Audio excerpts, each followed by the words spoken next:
Welcome to Freeform Radio on the Freeform Network. Follow us at Facebook at Freeform Network, on Twitter at FFR Podcast. And remember to send your questions and suggestions to ffnquestions@gmail.com. Hope everybody had a good New Year. Happy 2022. Hope everybody came into the new year happy and healthy with this latest surge or whatever the fuck you want to call it. But the gang's somewhat all here. We got Daniel. Yeah. Back here in 2020. We made it one more year. For all your haters out there that thought this was gonna end. Nah, man, we're still here. It snowed a little bit last night, but we'll get through it, man. And Noel couldn't join us. He's a little bit under the weather, and we hope he gets better soon. It's all good, Andy. We're all here to discuss what's going on in 2022 and going forward.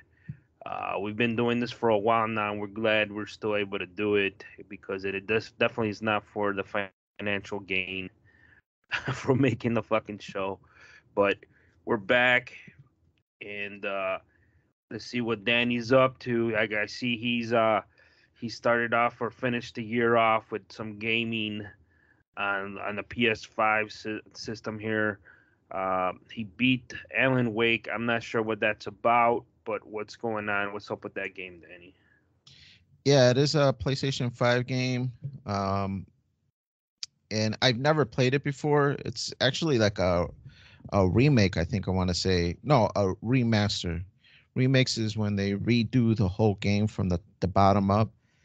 Remasters are when they just up-res certain things and clean up certain graphics and controls. So this is a remaster from a game that came out many years ago. I want to say like somewhere between 6 to 10 years ago this thing came out. PS3 game, you think? Or it actually never came out for PlayStation. It was an Xbox exclusive. Okay. Yeah, it was an Xbox exclusive. It was a game that they actually published for this company called Remedy. They're the developers, but Microsoft published it. Well, Remedy ended up making enough money from other games that they bought the license back from Microsoft so that they can self-publish Alan Wake games in the future, which they just announced Alan Wake 2, like in this last like big conference that they had. So people know that that's coming soon. And but for Alan Wake 1, it's never came out on PlayStation. So I was excited to play it just because when it first did come out, it seemed really intriguing. It has like a Twin Peaks, X-Files kind of vibe. So it really intrigued me because those are the kind of shows I really dig. And yeah, I was really interested in playing it when it first came out. But I was not an Xbox guy, and I didn't have an Xbox, so I never had an opportunity to play it. So yeah, this is my first time playing Alan Wake, and I was super stoked and excited to play it. So real quick, I mean, it's originally, like you said, it was an Xbox exclusive. So I think our fans and our listeners know that you've always been PlayStation. Would you ever consider buying the next gen console if there is one or whatever to be? Would you consider something outside of PlayStation? I know if you bought the Nintendo Switch and all that in the past, but would you ever consider buying an Xbox? I think I would feel a little like a traitor to jump onto Xbox if I did. I really don't have any want to go over to the other side. There's no games there that really like I'm like, man, I gotta buy the system to play it. I mean, Halo is a multiplayer thing, which I don't really play a lot of multiplayers. Gears of War never got you. Like Gears of War is probably the only one that like intrigues me because I like that aesthetic. It looks kind of cool, but it's never enough where like, all right, I can spend $300-400 and buy a system just to play one game. So yeah, Alan Wake was one of those games that it did kind of intrigue me. It seemed cool just because of the vibe. So I'm glad they finally bought the license back and they were able to publish it themselves this time, and it came out on PlayStation 5. So yeah, I was excited to play it, man. Yeah, that's what I'm saying. Like Alan Wake, you said it was an Xbox, and I'm just like, I mean, I imagine you kind of knew of it back in the day, but now you're like, let me check it out, and you're like, you were. I guess it sounds like you weren't disappointed. No, no. The other thing is I'm kind of getting into like a little bit of a gaming funk again, where there's really nothing calling my interest to play. So by the end of it, it took me a good month to beat it. I got it for like a little bit before Christmas, or not before Christmas, a little bit after Thanksgiving, and I just barely beat it like last week, and it took me a good while. And by the end of it, I was just like, "Come on, where's the ending? Where's the ending? Come on!" And I was even telling that to Alana, and she's just like, "I'm surprised you're in a rush to beat this game already. There's been games that you play for like 3 months, and it doesn't bother you." And I did tell her, I'm like, "Yeah, I feel like it's too dragged on. You could kind of feel how old it is when you're playing it. You could feel that it's an older game that's kind of just got a newer little polish on top of it. So a lot of its mechanics were kind of dated. Some of the story tropes were kind of dated. It was still a good game. I enjoyed it. I like playing it. I was kind of disappointed with the ending, but especially since I didn't really know anything about it since it was an Xbox thing. I was kind of like totally clueless on what the storyline was for it. And when I saw the ending, I was just like, I could have written a better ending than that. And even Alana, because she saw the ending with me, she was sitting there while I was finishing it, and she's like, "Oh, that's the ending," and I'm just like, "Yeah, I guess so." And she even came up with her own little spin on, well, this is how I would have ended it. And I'm like, yeah, even that sounds better than what they did. And then the one that I, allegedly would have written sounded even better. But yeah, uh, otherwise, it was good. It was a good game. It did kind of fulfill kind of that thought that I had, like that Peaks vibe. Yeah. Um, had some really cool tech for at the time. If you could, warp yourself back to when this first came out, it was revolutionary. Kind of the way they were showing lighting effects and physics. It was cool. But now, jump forward, 6 or 10 years. I forgot how long ago it came out. Jump forward, and the stuff is not the greatest anymore. Now they did come out with a newer game. Their last game was called Control, which has a lot of this same tech, and that is implemented very well. And you could tell that that's more modern. So you've been seeing the evolution of their engine and the way that it goes together. So it is exciting to see what Alan Wake 2 might be. Yeah, I mean, speaking of like a gaming funk, I've been kind of having that thought process. I mean, I'm more of retro gaming lately. I mean, I got PS4, and a little bit when my thing comes up, I'll talk about my new purchase. But I've been really been watching a lot of videos on uh, the arcade one-up cabinets. Like, I really want to Right. get some, but I'm like, I really don't have room in my house. Like one of those And Pac-Man ones? no, yeah, well, like the NBA Jam, the Street Okay. Fighter, the Simpsons, all that shit. I was like, when they first came out, like, man, I want them, and they were somewhat affordable. But now they're like, they were like $300, right? Now the fuckers are like, the new ones are like $700. It's something ridiculous. But And I know you said that you even wanted to buy them and flip them at one point because you, yeah, you yeah, you thought there was some they're profit in hard to there. find. Yeah, they're so the newer ones are a little bit hard to find, like the NBA Jam ones by my area. I haven't really seen any. I seen a couple of the old ones, like we went to Walmart like a couple weeks ago, and they had what did they have? They have Galaga and some other shit, like the 10 and 1 Atari shit. And I'm just like, but yeah, nobody, that's not like, to me, like a quick flip or whatever. Um That's more but like a passion game that maybe somebody would buy. yeah, it's like a niche thing. But Right. anyways, I started watching some of that, but I've been looking at the retro um handheld consoles where they have like Game Boy, Nintendo, Super Nintendo, the arcade, PSP, Game Boy Advance, and everything's preloaded in there. Even some of them have like N64 and PlayStation 1, and Like they're ranging. emulators. Yeah, they're like between one and like $100 to like 200. And I've been looking at some of that, and I think I found one, and I'm really tempted to buy it because I feel like playing. Like I'm kind of got some Nintendo knockoff stuff, and like I'm kind of done playing it. Like I need to play Super Nintendo, Sega, or some other shit. And I'm thinking about buying some of that. Buying one of those handheld ones, all in one, and just like fucking play it because I'm like I'm done. Like how many times can I play Excite Bike and Mario Brothers and some other shit? Like I fucking ran through them for the last couple months. When I get bored, I just grab that thing next to my to my coffee table and just start playing. Yeah, I'm like, Saul actually has got a cabinet like that, like you're describing, where it's mhm. got a little mini computer with an Yeah, emulator, and you could play it.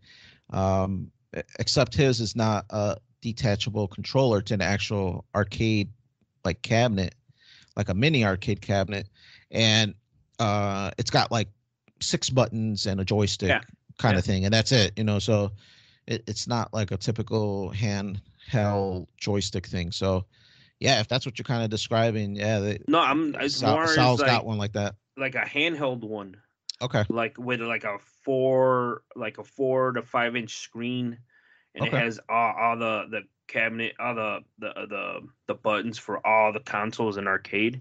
And I'm Okay. like, I'm thinking I'm gonna buy one. Like I found one that really got some really good reviews and all that, so I might get that one. But just if I do, I'll let you guys know. But going back to your arcade one up, I saw videos actually yesterday. People are starting to modify them to fit Nintendo cartridges on them, which I found kind of interested. Which was interesting. So I don't know. They're starting to hack that shit too. You know. So do you think is your curiosity enough that you're tech savvy to want to modify a cabinet or make your own?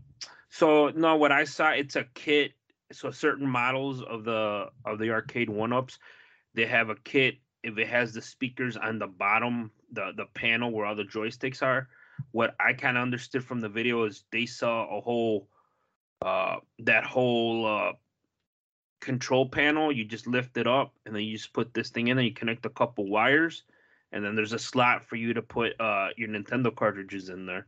And it because it's up the screen and all that, and the boards that they're using has upgrade because it looks like they said they're running a Linux, the emulator that they're using or whatever. Oh, okay. So it should work. And he goes, some of it, there's a couple games where it's kind of weird, but overall, generally, everything's responsive. It runs smooth. It sounds good. So I was like, damn, man. Like, it's just like I guess another option for everybody that retro games, you know?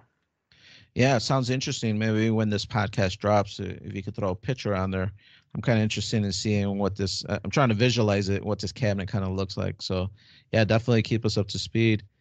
But yeah, just to finish up Alan Wake, cool game, good game, a little dated, but definitely cool premise as far as the spooky twin vibes kind of thing, um, or Twin Peaks kind of vibe. So, cool game, recommend it for people that are into that. The last thing I kind of wanted to talk about was a documentary that I actually just finished up today. Alana's actually said that she's starting to get worried that I've been watching too many documentaries, and this is one that every time there's a new documentary that I haven't seen before, I tend to watch it, and it's about the Waco craziness that happened. I'm not sure how much people know about Waco, but the basic kind of quick synopsis is this guy David Koresh went into Waco, Texas. There was an existing church there, and he kind of became the new leader. And then he started gaining power amongst the churchgoers to the point where he preached that he was the next Messiah, and even to the fact that he was God, or the Son of God. So, yeah, this was back in like 1993, 1992 Yeah, kind I of think ish. we just had, is it the 20th year anniversary? Was it this year or last year? I mean, I mean, that's when all the specials and documentaries and started being, it kind of brought it back to light. right, right. Yeah, well, I think it happened in February. 93, the actual raid itself, where like almost 100 people died, and there was like 30 kids or 20 or 30 kids that had passed away inside the building. But really sad event that happened. But I guess there's a new documentary that I hadn't seen before. I mean, not too new, but it came out in 2018 by A&E, and it's called Waco, Madmen or Messiah. Yeah. And it was a two-part little mini documentary. Really cool because what this documentary had that others that I've seen had it didn't have is that it had some of the people that survived and interviews with them, and it was really fascinating to see their point of view on it. As far as at the end of the documentary, a lot of them that survive say that they still believe that David Koresh was the Messiah, that he was the living being of God, and that he will be back one day. And that's what seemed really intriguing about this documentary in particular, because I had never heard the living people that made it out alive, their perspective, and it was really fascinating. I mean, I got my opinions about the whole Waco incident, and I think it was a little bit of overstepping of the government boundary of what they can do. And at the same time, I believe a lot of it was instigated by David Koresh and his beliefs and his want to kind of have this larger than life persona. I mean, you can't get any larger than God. So it was definitely a bad mix of decisions that happened that day that ended up killing close to 100 people. Yeah. You say what you will about Koresh. I mean, everything that I've seen and read, um, I don't know. Like, was he a cult leader? But yeah, overall, I mean, what ended up happening with them was there was, I think, in my opinion, the government overstepped the boundaries because to this day, their big issue is like, oh, they were selling guns. Like, okay, like a lot of people sell guns, like, and then like, oh, well, he's having sex with all the women, right? And then somehow that turned that maybe he was having allegedly having Like child abusing the abuse or kids, right? yeah. But I haven't really seen or read anything definitive. That's something the government started pushing, and I don't know, did any of the new people the think in that documentary say that or confirm that? Well, they did acknowledge that he was sleeping with younger age women, but according to the people that were interviewed, that David Koresh always got the parents' consent. So he in the state of Texas, the minimum age of consent to have sex with a woman is 14. So you can have sex with a 14-year-old girl as long as the parents say, yeah, it's cool for you to have sex with my daughter or my son or whatever. So supposedly David Koresh, got permission from the parents to sleep with their 14-year-old girls and have babies with them. He had multiple kids with multiple women, like you said. But yeah, I think the the raid itself and the reason why the FBI did it, or the alcohol tobacco did, Fire. yeah, firearm did the raid.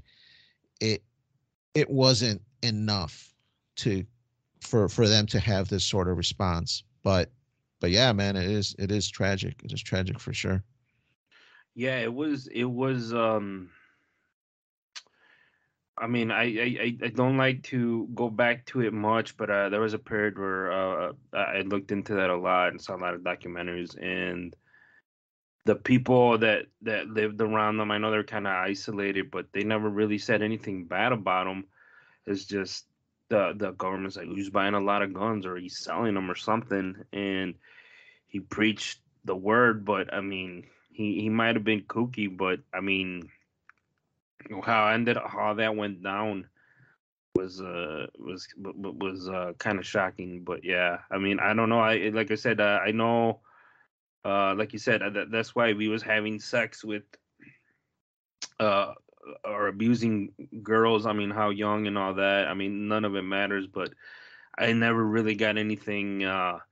conclusive. That's why I said if these people confirmed it, like, yeah, then yeah. I mean, I don't know. Did they say like how old the girls he was, or they just didn't know? They just knew something, but they're like, I don't know. Yeah, yeah, it was a sad thing, man. It was a sad. You would hope that anything in the pursuit of trying to get closer to God would not come out this tragic. Even though I do think um, David Koresh was kind of loony and he misinterpreted some things in the Bible that I don't see the same way that he does. But you said something interesting, Andy. Now, without getting too much into it, but you mentioned you don't like going back to stuff like this. Do you think it's difficult to go back to tragedies that happen in history, and you don't like going back to stuff like that? Nah, man, it's kind of Or is it the religious aspect that kind of keeps you away it's from just going back like to it's it? just fucking you get angry, you get upset, it's depressing, and like it consumes you for a while, But what like not portion is it? The government's involvement that yeah, just irks you a everything, little bit, or the church part of it, or just everything. I mean, okay, it's just the religious, the government, the just the way like those kids that they got burnt and shit, like it's messed up. And like right? I used to do watch a lot of that. 9/11, Ruby Ridge, that was another messed up one. And that happened around the same time, man. Yeah, yeah. Yeah, And like people are like, well, then like today, well, he's a racist. Like, okay, so that means you get to kill his go son, kill his and the family. guy's, Yeah, yeah, like it was just like messed up. But and even today, like I don't get hung up on some of that. I mean, you need to know about it, but I was talking to my cousin, and we were talking about the jab, and I remember watching an episode with Jesse Ventura conspiracy theory about this, and I had bought some DVDs like fucking I don't know 5 6 years ago. So you know what I did? I went and dug them out, and I found the fucking episode about talking about the jab and like not kind in details, right? But just in general. nah, they talk about this They don't flu-like say like virus. COVID. Oh, like a flu, like oh Yeah, shit. SARS and all that shit. They say those words, and Wow. they had this doctor talking about how what the plan is, and how they're gonna try to get you to get the inoculation jab, and I wouldn't take it, and this and that. And she's like, well, I said my piece, like, thank you, governor. And she got back on a plane. It's kind of dramatic, but she flies back because she stopped living in the United States because she was so freaked out. And then they talk about rounding up people and putting who don't take the jab and putting them in camps and stuff, and how they're gonna try to mandate to get everybody to get it. And I was just like, holy shit, this is from like 2000. I think it was like 2004 or something like that. So I was just like, holy shit. Like, and I was like, why did I watch this? And I'm just like, yeah, that's why, like, I don't want to, like, I kind of remember it. And then I dug it out, and I was just like, fuck, you know? Yeah, because that's when Justin Ventura had like a conspiracy theory Yeah, show, right? that was the show. Yeah. Yeah, yeah, yeah. It Yeah, only lasted 3 seasons. I kind of agree. It's difficult sometimes going back to stuff like this. I don't like dredging up horrible stuff like this. And you kind of like to think that your government's always behind you and always out for your best interest. But when you see things like this, sometimes it does make you question whether right decisions are being made all the time. But I guess jumping over to you, Andy, speaking of government and some craziness, this Denver truck driver ends up getting 100 years for an accident that he caused with this truck. Why don't you fill us in on this, man? So I mean, I don't know how much you know about it. This kid, A little bit. he's a truck driver from like Houston. Well, kid, I mean, like 30 years old, right, or something like that. No, I mean he's in his Is 20s. younger? Oh, okay. Yeah. All right. Yeah, he's 26. All right. So to me, that you're in your 20s, you're still a kid. But Right. I mean, I, when I first heard what happened, I was just like, people are like, this is a travesty and all this other shit. And so I'm like, all right, let me do a little bit, see what the hell's going on. Because, right away they were playing the the racism angle here, right? Systemic racism and all this bullshit. And yeah, I mean, the kid was driving down this Cal and Denver highway that's kind of hard. He was like flying down the road, and he was like almost running over other cars. He caught on fire and he fucking crashed, and he killed the family, which is tragic, absolutely. Um, but then when they did all the drug and alcohol, he didn't have anything in his system. He kept insisting the brakes on his truck or his trailer weren't working properly, and they Right. stopped working. And they didn't even offer him a deal or anything, so they take him to court. And then usually when stuff like this happens, you always, deals, Yeah, let's like a strike plea deal. a plea Right. deal. They didn't offer him one. Uh, and they took him to court. He was found guilty, and boom, he got 100 years. And then like that's the minimum according to the law, from what I understood from all the articles I read.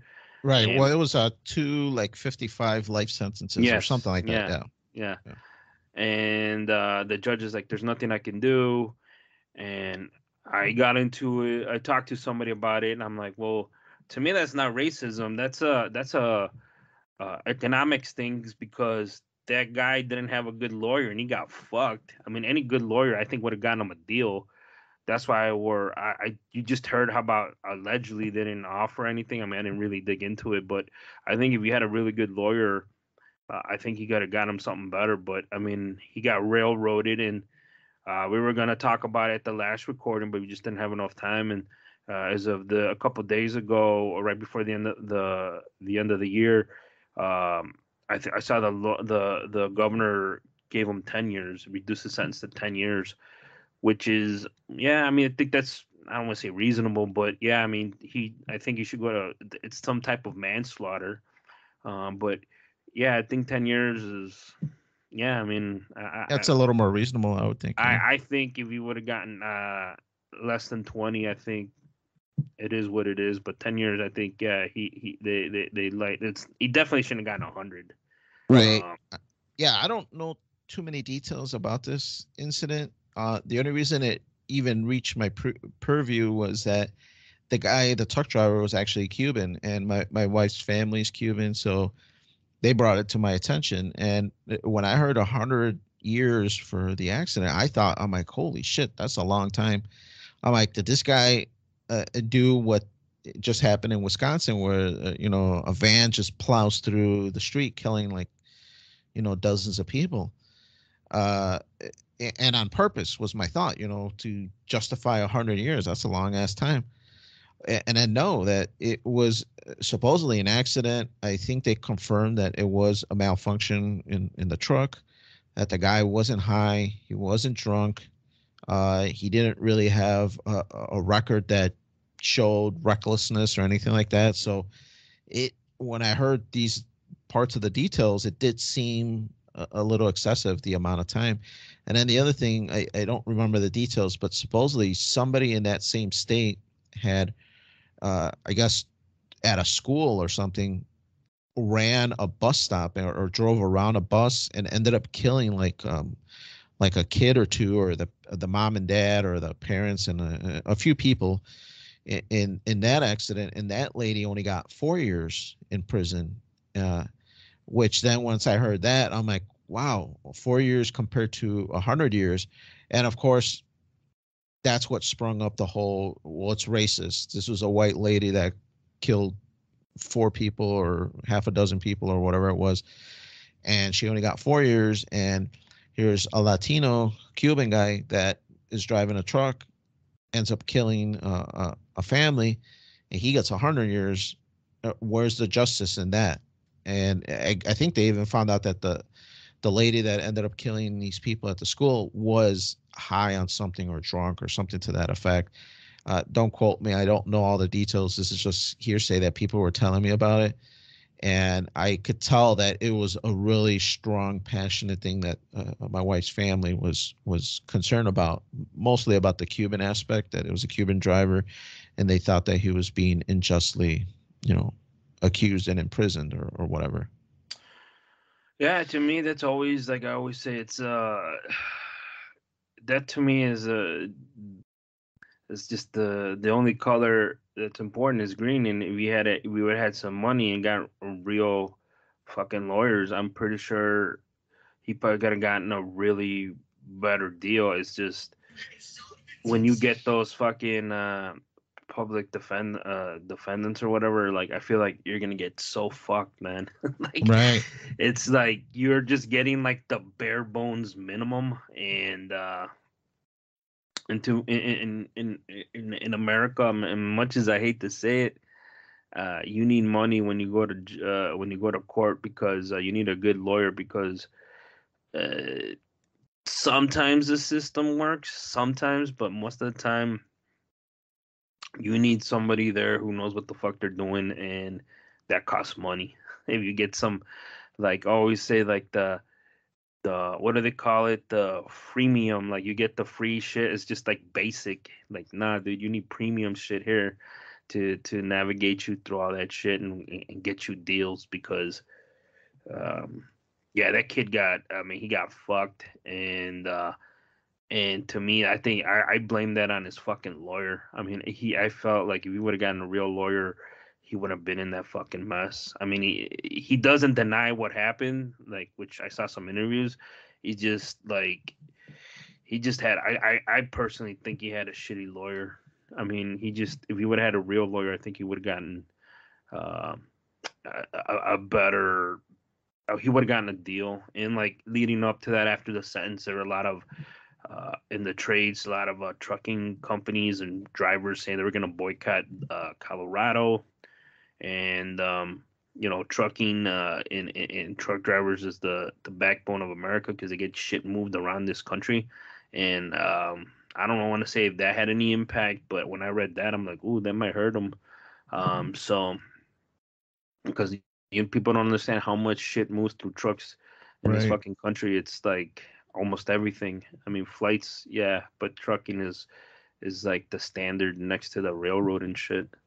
Yeah, I mean, flying shit is so expensive, consumer goods, that trucking is the only way to do it, somewhat, And conservative with pricing. and in Denver, I mean, we got my job. We have customers in Denver. Um, they are. He would say, I won't go past a certain point in Denver because it's too fucked up the highways and shit. And he goes, it's kind of It's just dangerous. driving condition, you're saying. Yeah, like he's a little bit nervous because I saw this news thing about a driver saying like, see, when he was taking this route, they're following the same route that he was going. He should have gotten off of this exit, so he would have taken like a path that's slower, but it takes longer. But it's designed for truck like trailers and all that, Right. and he didn't do that. But the video I saw, he was like flying down the fucking highway, and I don't know if he was able to get off because he didn't have brakes at the time or whatever. But yeah, I mean, and like I heard from other drivers, they only go a certain part into Denver. After that, they're like, I won't go past that, and I got to get like another drivers to take stuff because from what I understand, and it is kind of challenging. And the truck driver that I saw in that video on the news report was saying like, yeah, it's somewhat challenging. You have to take all these like special lanes or something. And the kid was from I think he was from Texas or he lived in Houston or something.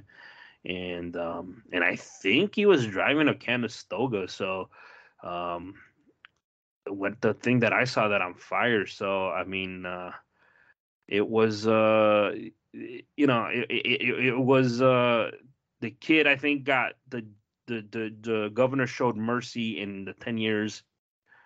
uh, I think, I mean, he should be happy with that after all the shit that just went down. And you bring up a good point that I didn't think about. Was it maybe that this kid, this driver, was being a little cocky, and he's just Maybe he like, had oh, a I could drive deadline. in Denver. Yeah, yeah. So, That's what I you was. know, I is it didn't hear. maybe is it a little bit his fault? I was kind of thinking like this was out of his control. It was a mechanical failure. He did the best he could to try to, not kill people, obviously, but maybe was it a little bit his fault that, So, yeah. he drove in a hazardous condition where maybe he shouldn't have. I don't know the full details, and I really searched the load. I don't know it was time sensitive, and he had to be at the delivery by a specific time to get unloaded because there's crews there to unload them, and if they're not there, they charge money. It gets really complicated, and I never really got the full details on that.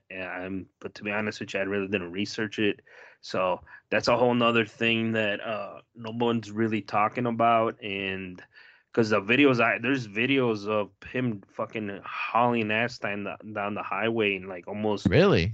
pushing over other vehicles. Yeah, yeah. I've Yeah. seen like two different videos of that.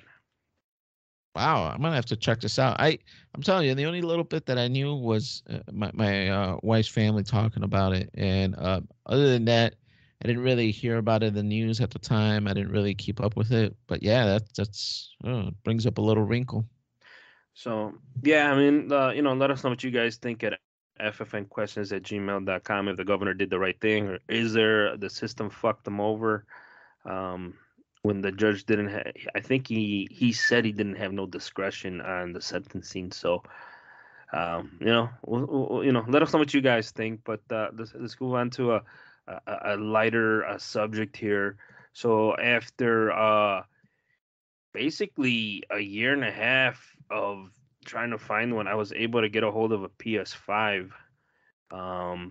So I bought it this past week. It was my uh, Christmas slash birthday gift to myself, and I'm tempted to flip this motherfucker, and but I don't know. I was gonna get planned today, since I'm not working tomorrow.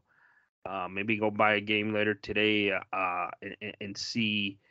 I like first person shooters. I might get a new Call of Duty or something like that just to break this motherfucker in. Or I'm still on the fence if I should flip and make a couple $200 off the bat.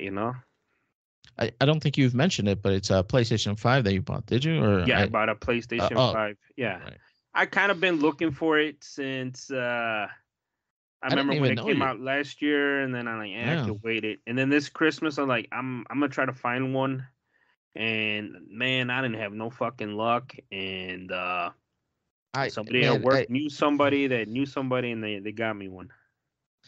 I I guess if I were you, Andy, do what you want, but for what you paid for it, I would say flip it, get your money, and then buy one off the shelf from a store. I know it's a little bit of work to find one, but I think it is doable. I think it is doable to find them off the shelf from a company, Target, Best Buy, GameStop.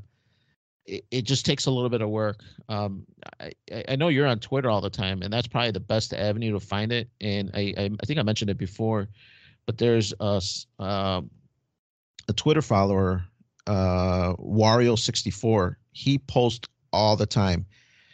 Target's got PlayStation 5s online right now. Go buy them. And he'll drop the link. He'll put everything on there.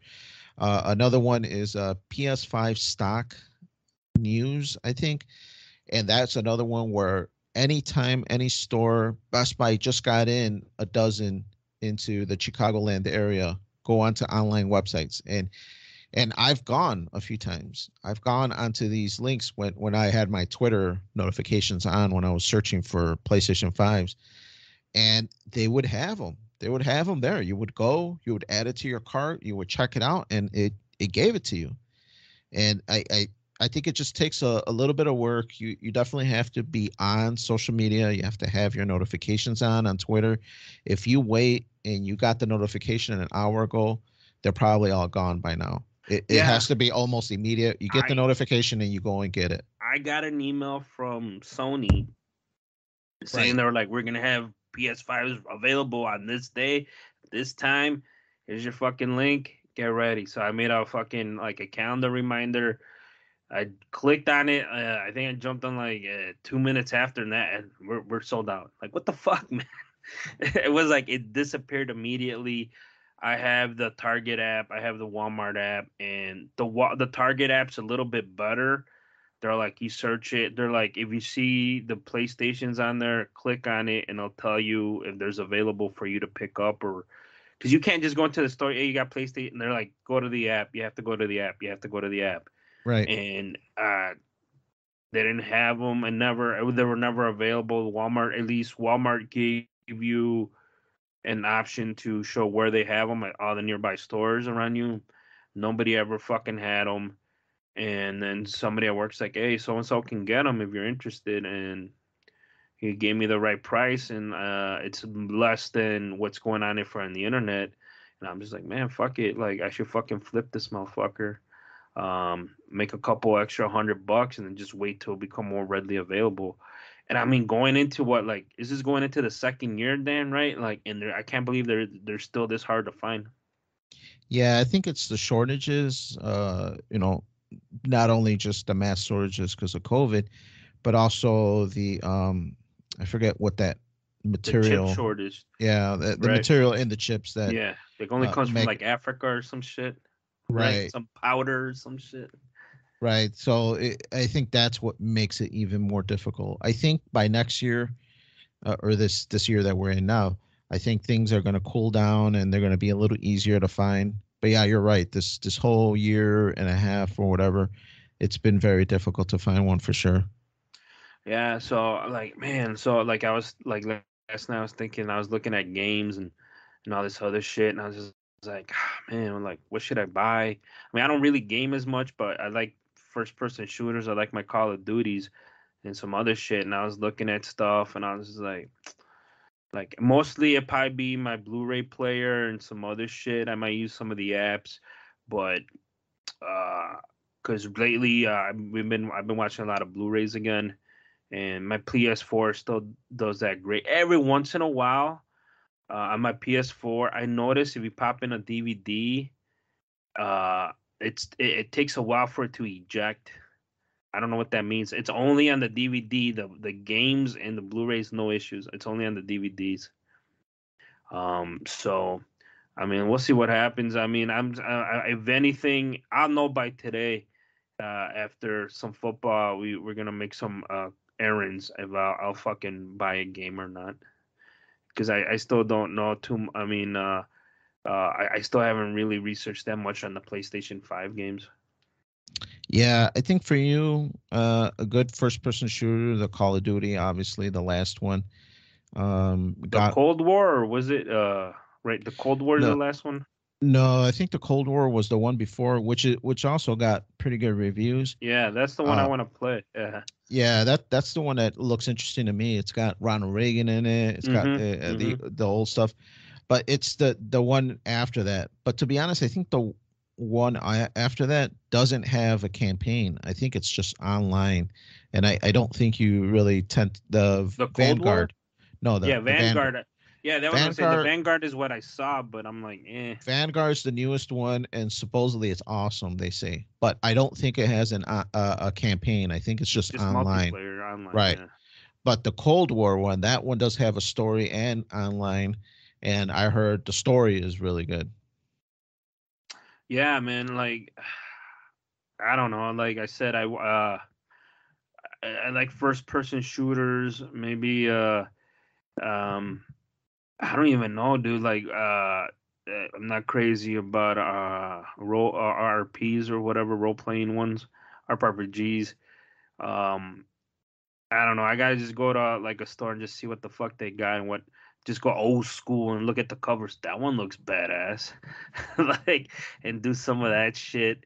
But right out, maybe like a Grand Theft Auto. I always like that one. Maybe I'll pick up one of those games, and then and see what I can find. I mean, I'm not the sports ones. I know you've given me sports ones in the past, and like it's cool for like a minute, but I can't do like a whole fucking season, you know.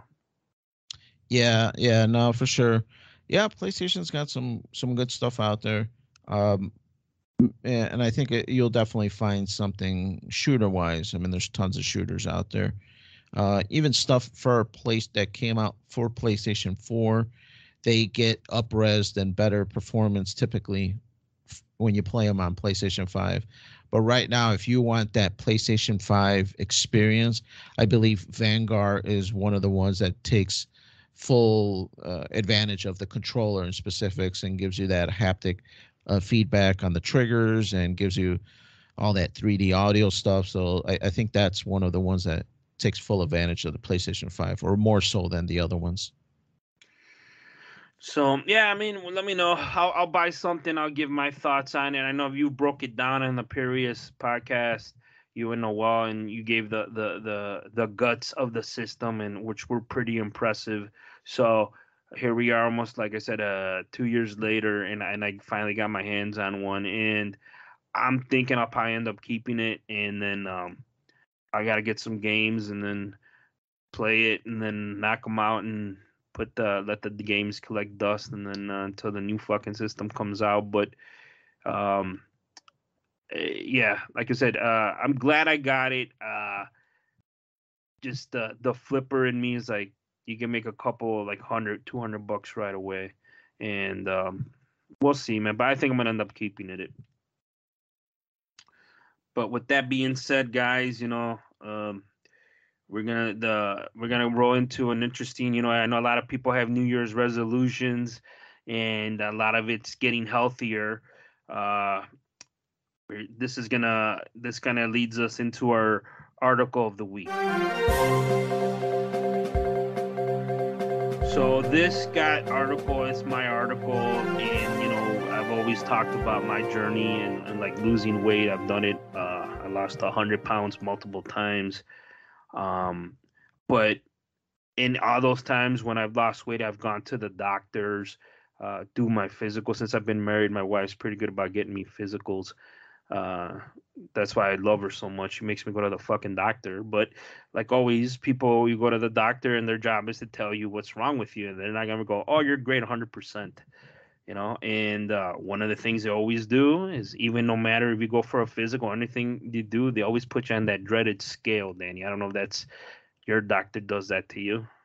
Yeah, every doctor's visit typically starts off with, "Hey, step on the scale."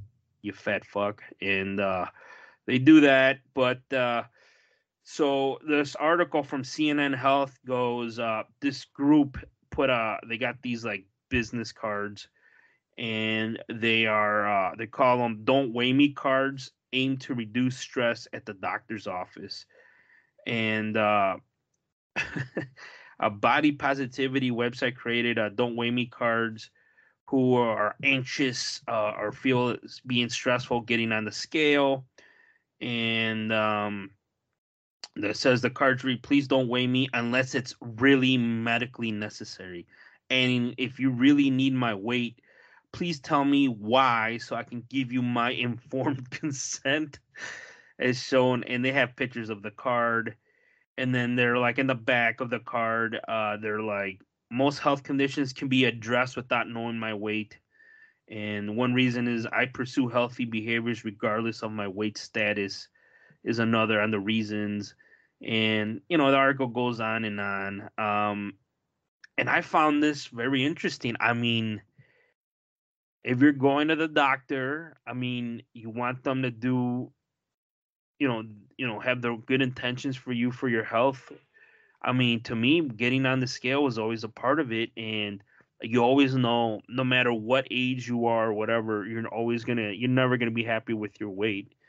And in America, a lot of the health problems are contributed by people who are overweight. I mean, it's a lot of people don't want to hear that, but that's the truth. And when you lose weight, a lot of problems go away. I mean, I'm no doctor, but that's been my experience.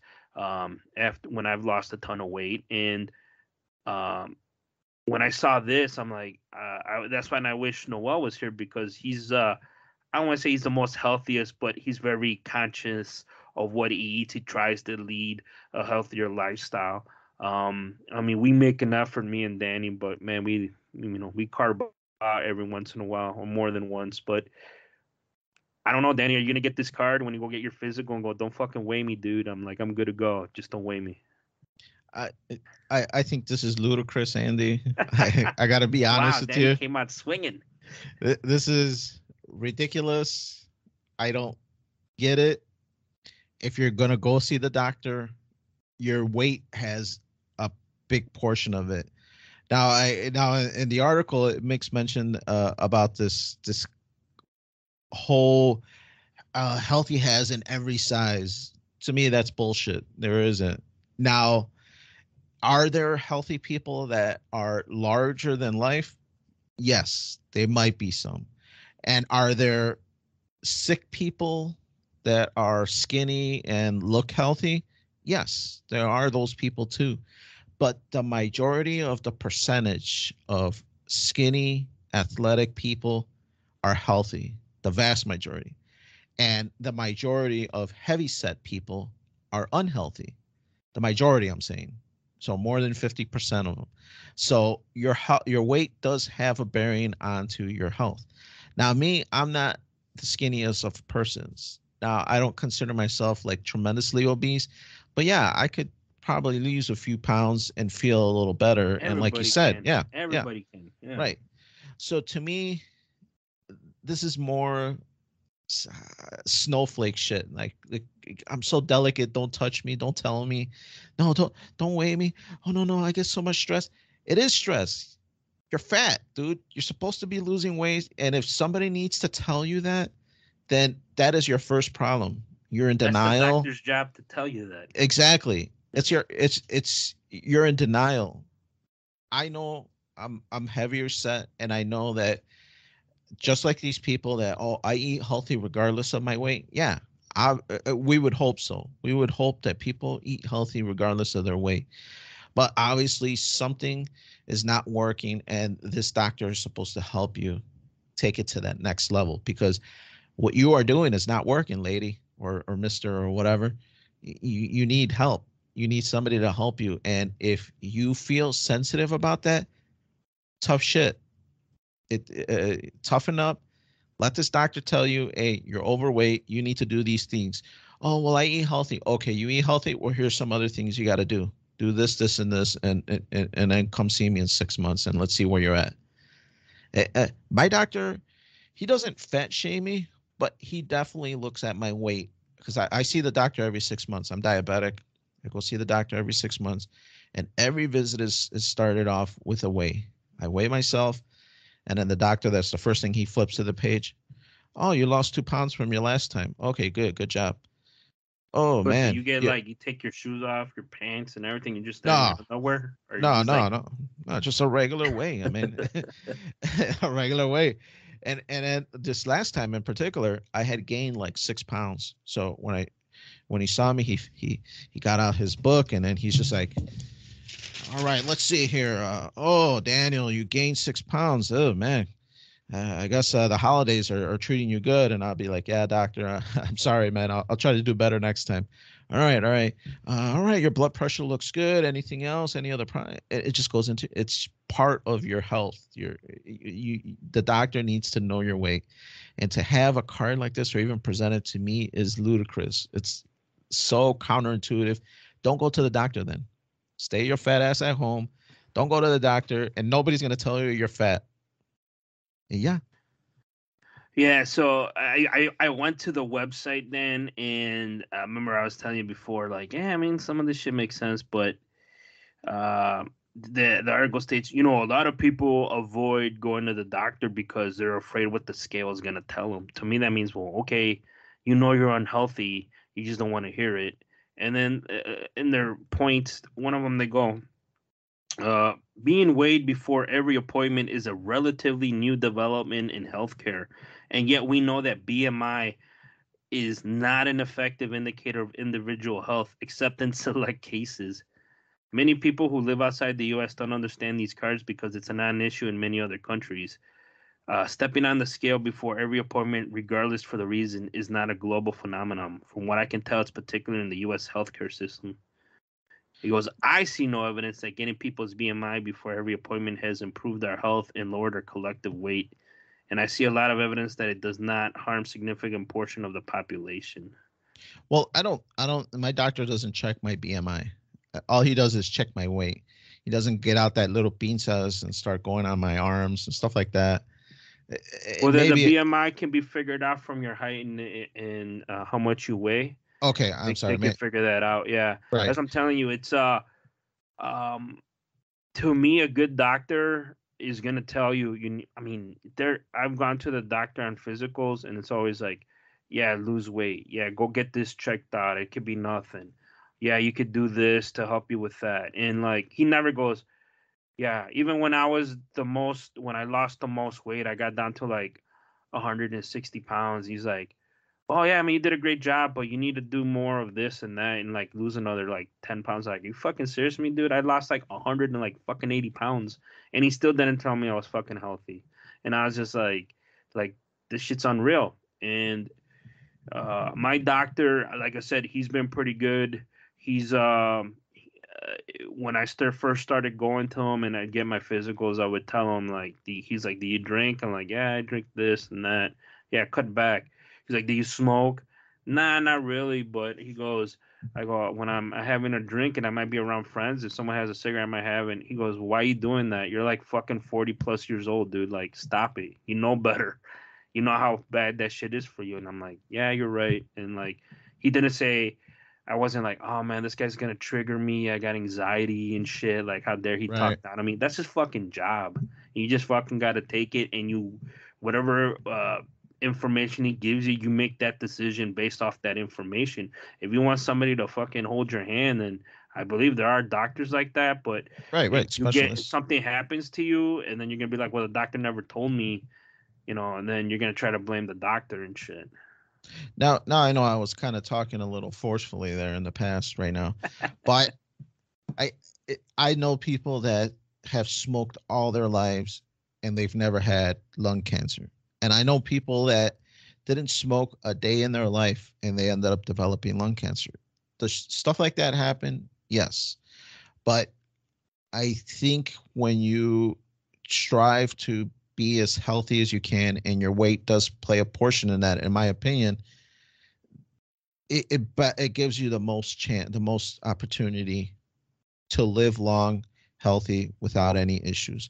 And like you said, you've experienced it too, Andy, where when you've been on the thinner end, you've felt better. You felt like that health improvement. And where you're on the heavier set, there might be some issues that arise from it that disappeared when you lost the weight. So I mean, it's there. You sleep better. Snoring goes away. People I've been with who had acid reflux, when they lost weight, it went away. Fucking's better. You're more energetic. You're able to walk more without fucking sweating. It's just a lot of fucking benefits to when you're not obese or you're not overweight. I mean, I don't know how else to say it, because I personally have experienced it. And you could sleep. Sleeping was like fucking amazing when when I lost a whole shit ton of weight the first time, and I was able to sleep on my back. I didn't fucking snore. I was able to sleep through the whole fucking night. I wasn't tossing and turning, and even the way you go to the bathroom, you're pooping, like you get more into a routine, because when you eat crap, it's just all over the place. That's been my experience. Even your poop looks different, and it's just a lot of benefits, man. Like, because you're eating a lot better. And to me, again, the doctor's job is to tell you what you need to do to lead a healthier lifestyle. This whole thing, like you said, of don't tell me, but I'll be like, they're going to tell you it's medically necessary, because they're going to show you charts of where you're at that weight, what could happen. Like, diabetes type, the other diabetes, not the one you're born with or whatever, diabetes, pre-diabetic, all that is caused because it's the crap that we eat here in this country. I long time I stopped drinking pop, and I thought that I would never be able to do that. I've done it, and that's helped me out immensely. I just need to work on other shit and the crap that I eat, cutting out carbs and shit. But I mean, if I do that, I think a big chunk of whatever I go through, if I lose all that weight, a lot of that, like I would probably go back to sleeping. But I'm having more sleeping issues now that I packed some of the weight back on, and I think if I lose the weight, even like 30, 40 pounds, I think I would probably be able to sleep better. Yeah, I think just in general, being a healthier But the fucking size. still all good, man. Oh, that's good to hear. That's good to hear, man. Don't be one of those guys that say everything is great just to mask that they're having issues. It's okay to man, I don't have cry out issues, for man. help. I'm just saying letting my fans know. They're like, oh no, like, nah, it's good, man. It's always been good. I'm just saying it's okay to cry out for help. We're here to listen, but yeah, I think just being a healthier size, I think for the vast majority is beneficial. So to have anything like this, especially for a doctor's office, I think it's so counterintuitive. That's the reason why you're going to the doctor. I got a doctor's visit coming up, and my whole intent to go is to do the best I can to make sure that I live a healthy life. And if the doctor tells me, hey, guess what, asshole, you gained 6 pounds, cut it out, that's part of it. I mean, I don't know what else to say, It's man. like people who are diabetic, who don't take their diabetic pills, who don't do their blood sugar test, the poke or whatever. Right. You're just like, shit's bad because just the way of what you're eating. And then when you go to the doctor, I'm pretty sure they're gonna ask you, are you taking your diabetic pills? Are you doing your test? Are you doing this? And when you tell him no, well, what the fuck? He's gonna tell you, like, well, why ain't you doing it? You need to do it. You know the issues. You know the issues that come if you don't do it. It's just like, it's the same thing. It's just like his job is to tell you what you need to do to get healthy. And if you go with a cart, yeah, doctor, I haven't really come in because even though I'm starting to maybe lose vision, or all those I'm pissing like fucking 24/7, all those diabetic things. I'm just using that as an example from people that I know or knew. Right. Well, he's like, are you doing this? Are you doing that? I didn't really want to come here because I don't want you to stress trigger me and stress me out and give me anxiety, because I don't want to hear that. What can I do? Well, fucking start doing the things I tell you. And like, that's their job. And like, if you get that stressed out to hear from, you want to go to somebody that's gonna help you. I'm kind of shocked when like I said, when I read the article, I was kind of fucking shocked this even existed. But what we're going through right now in the world, I was shocked. I was shocked, and I'm like, damn, is nothing. Just people don't want to hear shit down to like the pandemic, and I know a handful of people who are sick, and then they're like, I don't want to get a test. Like, well, why the fuck not? Like, just get a rapid test. You'll know like in a half hour or an hour. And they're like, nah, I just this. But like, you're doing a disservice to people. You might stay home and shit, but whatever. But it's just like, they don't want the anxiety and all that pressure. Is like, I don't want to know. So they just want to be ignorant. Yeah. Preach on, Andy, man. You're right, man. Go out there, take your problems on head on. Don't hide behind it, and do the best you can to try to rectify those. And that's about all you could ask for. And that's about all that we could ask for our listeners. We'd like to thank you all for listening. Remember to follow Freeform Network on Facebook and Twitter at Freeform Network. Visit our webpage, freeformnetwork.podbean.com. Hit that like and subscribe wherever you're listening to us. Send in those questions to ffnquestions@gmail.com. We like hearing from all our people out there, and we enjoy reading those. But for Freeform Radio, we got Andy. It's all good, Andy. And I have a New Year's resolution to bust Danny's balls more in 2022 in the show. More, and maybe this I might lose some more weight, get back on that healthy bandwagon, because I kind of fell off the wagon again. Nice. All right, well, this is Daniel. We enjoy hearing from everybody out there, so hope everybody's doing good, and everybody's gonna have a productive year. I can feel it. It's coming, 2022. We'll listen to you guys next time.